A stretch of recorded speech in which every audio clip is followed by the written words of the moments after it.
Hello everybody, it's me Nate aka Devil Dog, and I'm back with another game review. This time I'm reviewing Deliver Us the Moon. It was developed and published by Kyokin Interactive, and it was released on April 24th of 2020 on the PlayStation 4, the Xbox One, and Nintendo Switch. What to say about this game? I'll give you a brief plot synopsis and then get into the details. This game takes place in the near future of 2030 after Earth's natural resources have been completely depleted, so the World Space Agency is created in the hopes of finding a new planet-saving energy sources that have been located on the moon. And one night in 2054, all communication with the colony that was on the moon is completely lost. So, because of this, all kinds of turmoil ensued and the World Space Agency is shut down. But a small group of people decided, hey, we don't want to give up hope. We want to figure out what happened on the moon. So several years later, they're able to build a rocket ship and send one lone astronaut, you're sent to the moon to find out what happened in a hope to solve the mystery, find the energy, and save all of mankind. And on your quests, you team up with a robot named ASE as you explore abandoned locations, exploring the moon, navigating malfunctioning systems, avoiding the hazards, using tools that you find to solve environmental puzzles, and dealing with limited oxygen and low gravity, all while trying to piece together what really happened. Now, this game features several main locations that you will progress through on this adventure, including the Pearson Space Station, the Copernicus Moon Hub, the Reinhold Crater, and Tombaugh Facility. Now, it's a very interesting game. So if you're playing this game, it has a lot to do with being alone. There are several key parts in this where you're just on your own and alone. And the feeling that you get of being in space by yourself is actually quite nerve-wracking. It's very well done in that aspect to where, honestly, it does creep you out. The fact that you're wondering what the hell actually really happened here and what led to all this stuff and where is everybody. Now, as you go through, there are certain areas that are in 0G, and those take place in first-person mode. And the only issue I have with it on that is I love the control. I love the ability to tap the trigger buttons to roll left and right.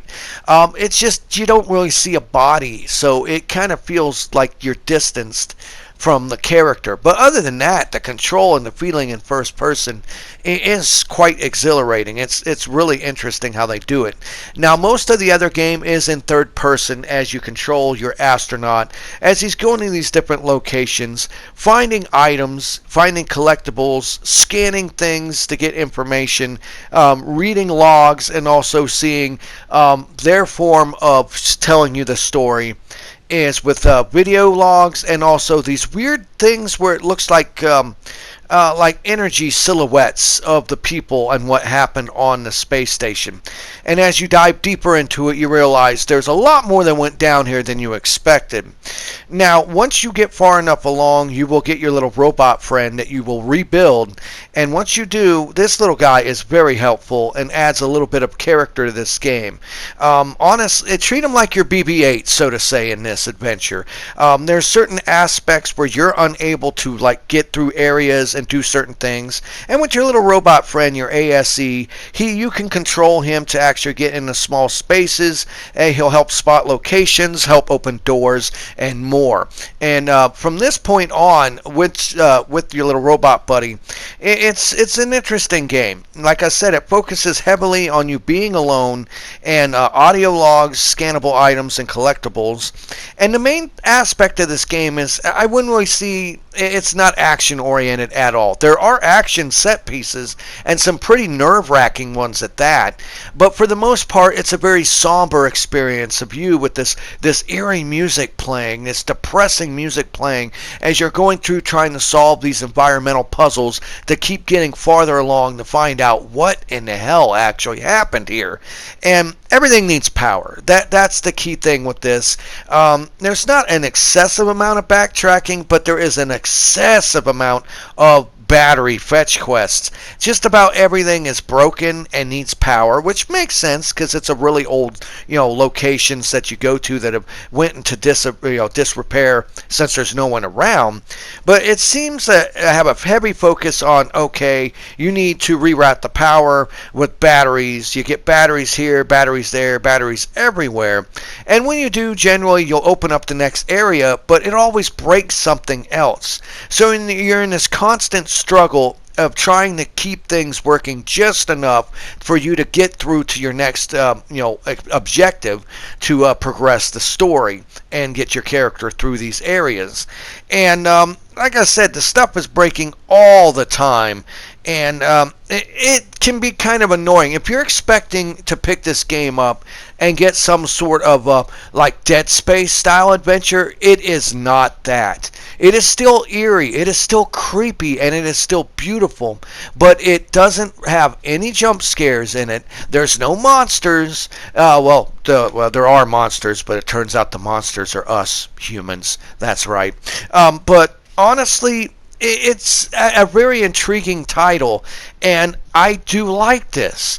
But naturally, I cannot do a game review without giving it some praise and also pointing out its faults. It's only fair to have a honest, non-biased review with this experience.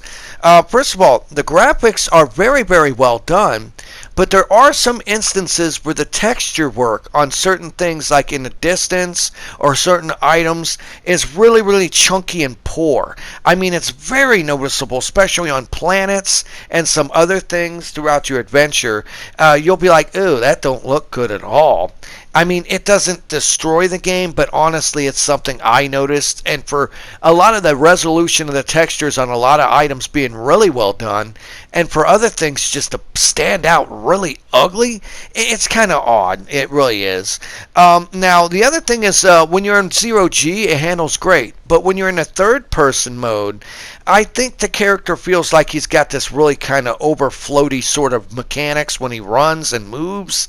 And once again, it doesn't destroy the game, but it's noticeable. It's something I'm like, okay, they could have tweaked his running animation a bit more, but that's not the main problem. The main problem I have with this game is what I'm going to call save burps. Whenever this game goes to save, it almost like makes you think it's locked up or frozen for a second or two. The whole thing just stops like a jerk and be like, ugh, and you see a little icon rotating saying it saved your game. And that is a major problem I have with this game. You're getting into this. You're really into it. You're intrigued by, what happened here. Exploring these levels, these beautifully designed set pieces and everything. And ever so often, in the middle of something, it just stops and has this burp to save. And it really takes you out of the moment, and it's really the major problem I have with this title.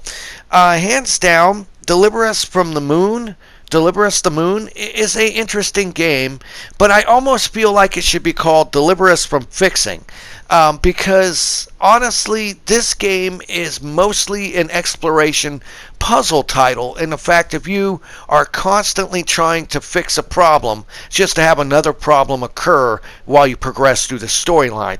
There are some set pieces that bump it up action-wise that are really intriguing. There's some really nerve-wracking moments, especially with you running out of oxygen and stuff like that. And it is a good game. I do like this title.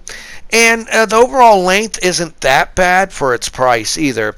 It's roughly 6 to 8 hours long, and once you beat it, you can go back through and play the missions again.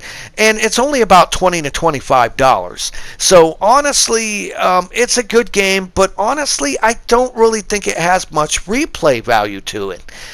Because once you actually go through this, and you see everything it has to offer, it's not really much in terms of replayability to go back through and do these missions again.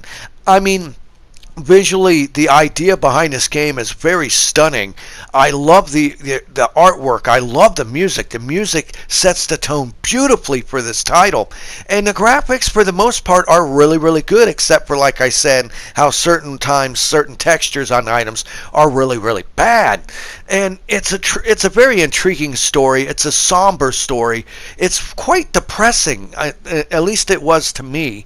And I do like the fact that even though it does have a good ending to it, it does actually set it up for a continuation down the road if they plan to make a sequel to this. And I actually hope they do, because I was intrigued enough by playing through this game, even though with all the fixing fetch quests, that I actually really enjoyed this game.